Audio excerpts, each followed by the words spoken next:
Hi there. Now, most people treat Social Security like it's a separate decision. It's not. It changes the whole retirement map. And if you're planning for early retirement, it can also change when you can retire and how much you need in your portfolio before you get there. That's why this topic matters, because this is not just a question about whether one check is bigger than another. It's a question about how much of the load your portfolio has to carry, how long it has to carry it, and what kind of pressure you're putting on the rest of your plan while you wait. So here's where I'm going with this video. First, I want to show you why this decision is much bigger than just, do I want a larger check later?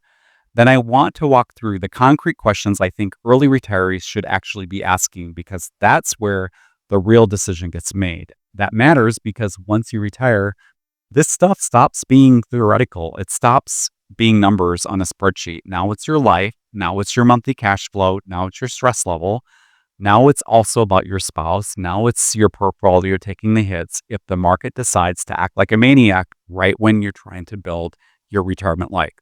That's the difference. And I think that's part of the edge people like me who have actually retired have when we talk about this. I'm not talking about retirement from an office. I'm talking about it from inside retirement. And when you're actually retired, you start to see very quickly that a lot of financial decisions are not separate decisions at all. They're all connected. Pull one lever and three other things move.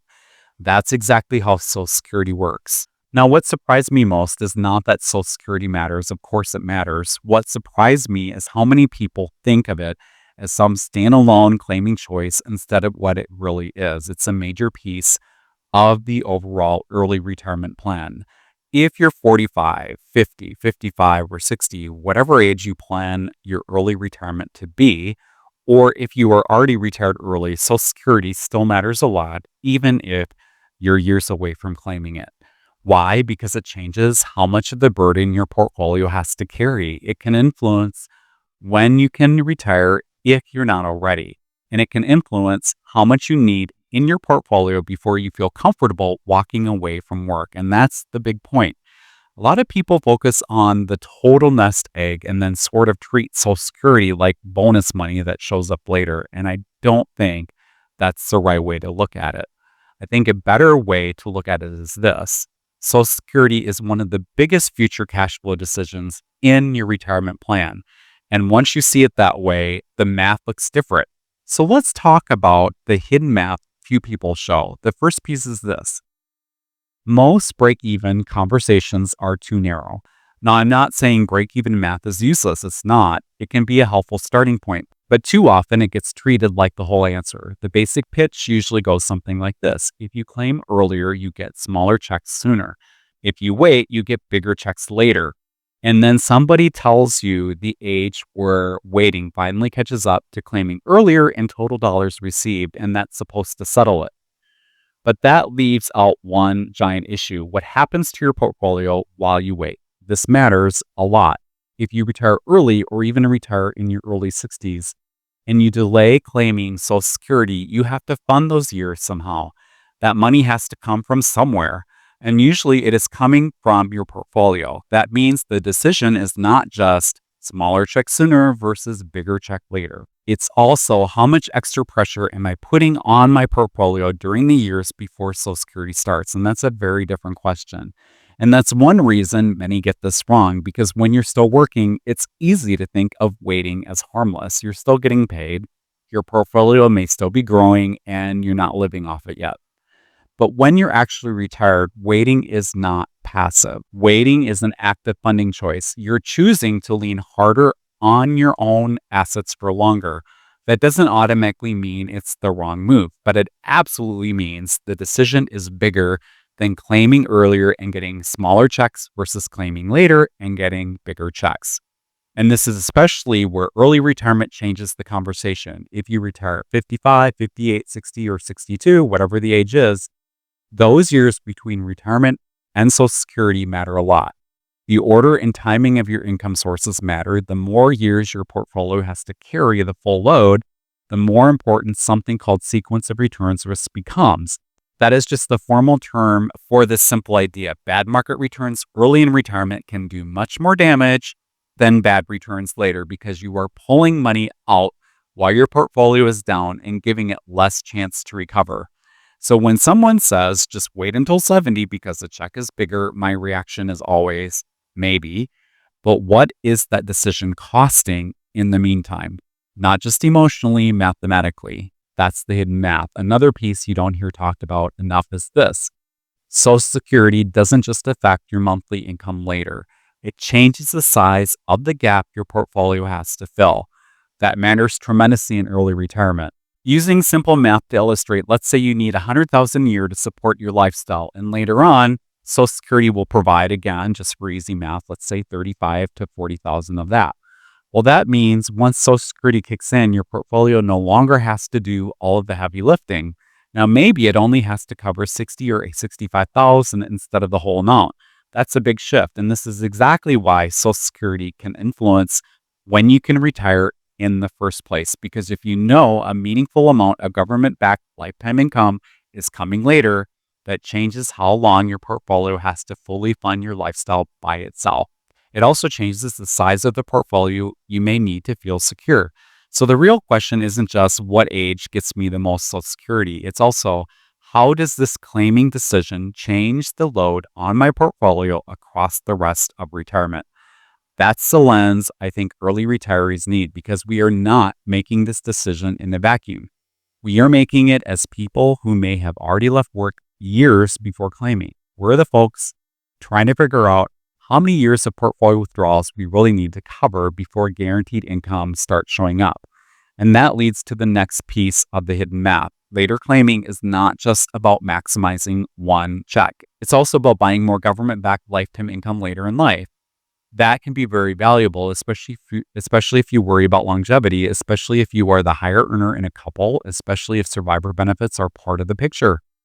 And by survivor benefits, I mean this. If you are married and one spouse dies first, the surviving spouse generally keeps the larger of the two Social Security benefits, not both, subject to survivor benefit rules and claiming age. So when the higher earner delays and locks in a larger benefit, that can also mean stronger income protection for the surviving spouse later on. That's what I mean by spousal protection. This is another place where I think people oversimplify the conversation. Some folks talk as if claiming early is the best choice. Others talk as if waiting is always the best choice. But I don't think either extreme is very helpful. The truth is, this is a trade-off decision like many things in retirement. Claiming earlier can reduce pressure on the portfolio sooner. Waiting can create stronger government-backed lifetime income later. Those are both real benefits. Which one matters more depends on your health, your assets, whether you're married, whether one spouse is a much larger benefit, what kind of market sequence you get early on, and frankly, how much sleep you lose over the stuff.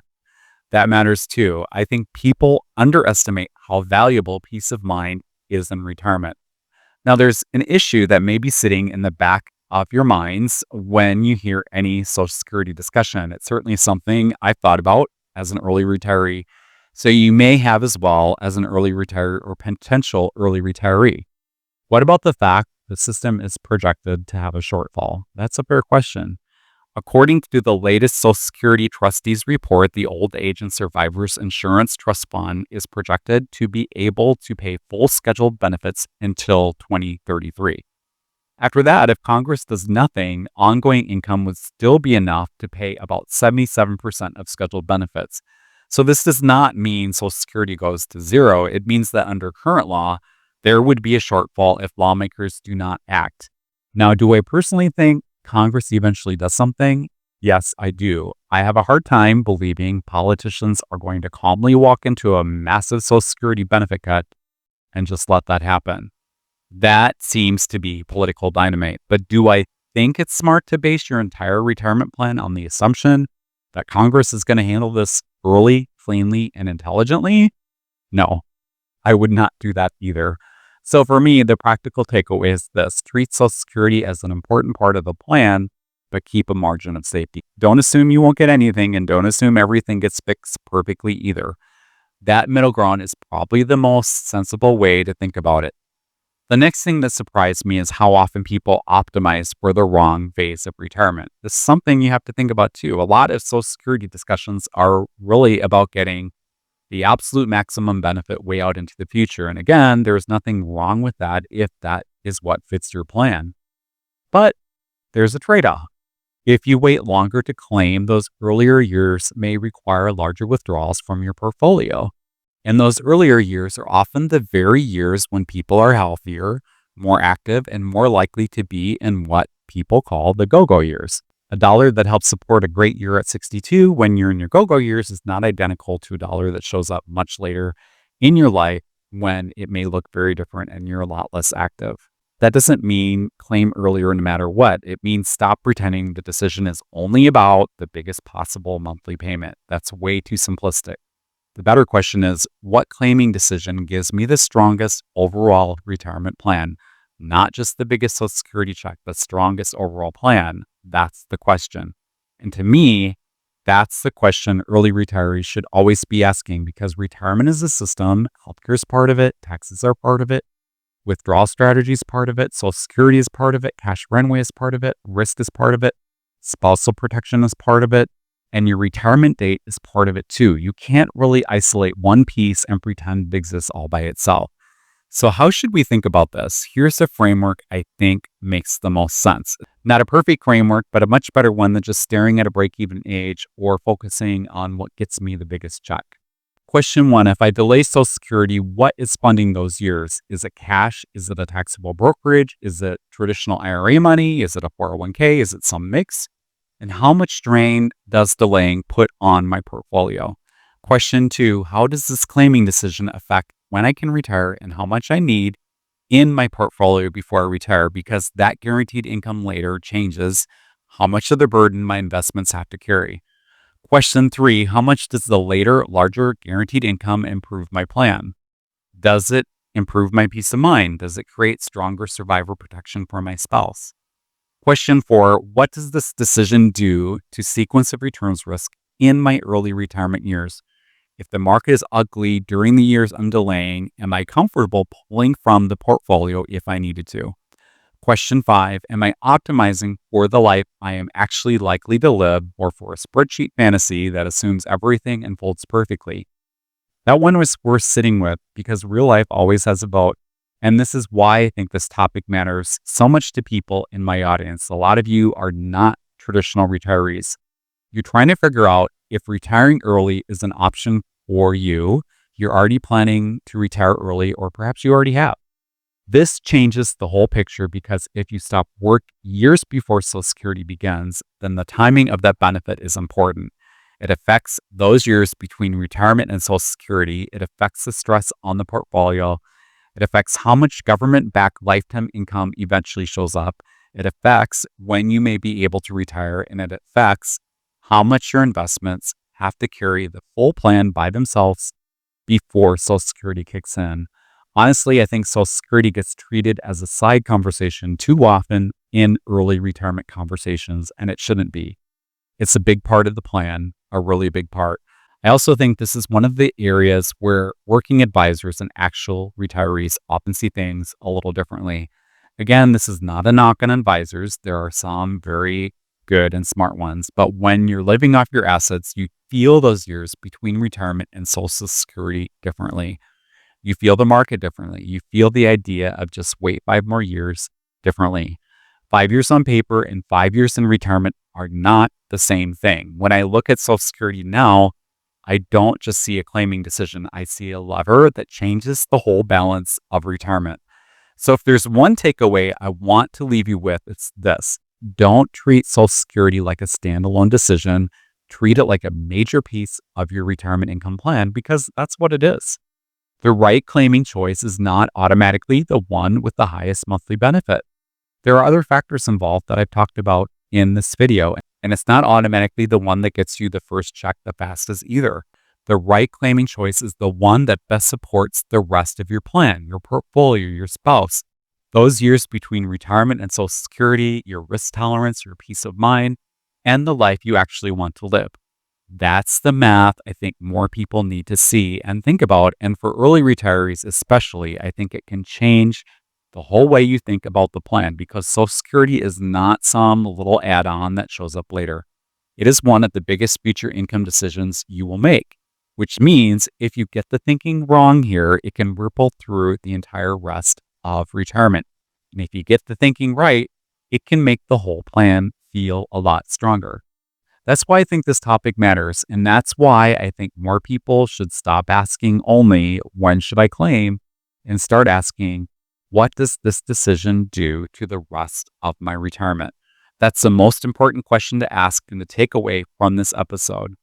Before we go, leave a comment. What matters more to you right now? A bigger check later or putting less pressure on your portfolio sooner? What other thought processes have you had in making your decision of when to claim, or do you need to make that decision yet? Let me know in the comments. Also, some freebies to share that are available on my Patreon, and the link is in the description. You can join for free and download these from my tools library. First, you can download my 12-step early retirement planning checklist. It's a practical, easy to follow guide that walks you through everything from calculating your FIRE number to building a tax-efficient withdrawal strategy. Second, if you're on an ACA health plan or planning to be if and when you retire, download my ebook, ACA Premium Shock Fix, 10 Ways to Pay Less for Marketplace Coverage All Year Long. This ebook gives you a clear, practical framework to lower your ACA premiums legally by understanding and controlling the income number that drives your subsidy, MAGI, or modified adjusted gross income. And lastly, download my ACA MAGI Estimator. It's an Excel template that can be used to estimate your MAGI for ACA health insurance. And you can also use it to keep track of your MAGI if you're currently on ACA health insurance to help stay within the 400% FPL threshold to maintain subsidies. And if you're interested in more help and while you're on my Patreon taking advantage of the free downloads, you may want to consider joining. I have 3 different levels to meet your budget and needs. The first level is access to additional tools I've created. The second level gives access to those plus ad-free and early access to all my podcast episodes before a new episode goes out to the public. And the final level gives you access to directly ask your retirement questions to me. Lastly, go to mikeupland.com for all of my media. And until next time, thank you so much for watching. Take care and make the most of today.